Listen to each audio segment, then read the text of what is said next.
ప్రధానంగా ఓ పక్కన భారతదేశం కుట్రల్ని ఫేస్ చేస్తూనే ఉంది.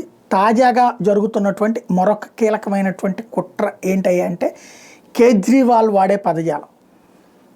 ఏదైతే ఢిల్లీలో జరుగుతున్నటువంటిది అమిత్ షా గూండాలని పెట్టాడు లాంటి పదజాలం.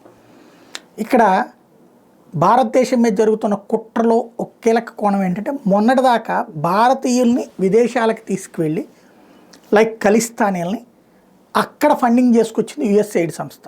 ఇప్పుడు యుఎస్ఐడ్ క్లోజ్ అయిపోయింది, ప్లస్ అక్రమ చొరబాటుదారులుగా వాళ్ళందరినీ భారతదేశానికి పంపిస్తున్నారు. ఇప్పుడు వాళ్ళందరూ ఏం చేస్తారు?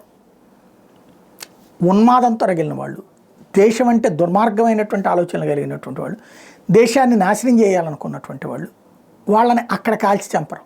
మనం కాల్చి చంపితే రచ్చ నడుస్తుంది. అట్లాంటి వాళ్ళందరూ ఇప్పుడు డిపోర్టేషన్లో భాగంగా ఇండియాకి రాబోతున్నారు. ఇది కుట్ర అనడానికి లేదు, వాళ్ళు తరిమేస్తున్నారు. మన దేశంలో మన కుట్ర ఏంటంటే తప్పుడు పనులు చేశారు, అమెరికాలో తప్పుడు కాగితాలతో పోయారు, తప్పుడు విధానాలతో ప్రయత్నిస్తే పంపిస్తున్నారు. ఇలాంటి వాళ్ళు 7-8 లక్షల మంది ఇండియాకు వచ్చేస్తే ఏమైపోతుంది?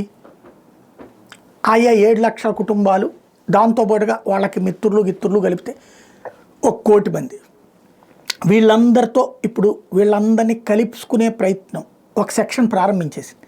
మాజీ సోరోస్ సహచరులు లేదా సోరోస్ కుట్రలో భాగంగా ఈ దేశంలో వ్యవహరించే వాళ్ళందరూ వీళ్ళని కలుపుకుని భారత్ మీద విష ప్రచారం చేయడానికి, మోడీ సర్కార్ మీద విష ప్రచారం చేయడానికి రంగం సిద్ధమవుతుంది.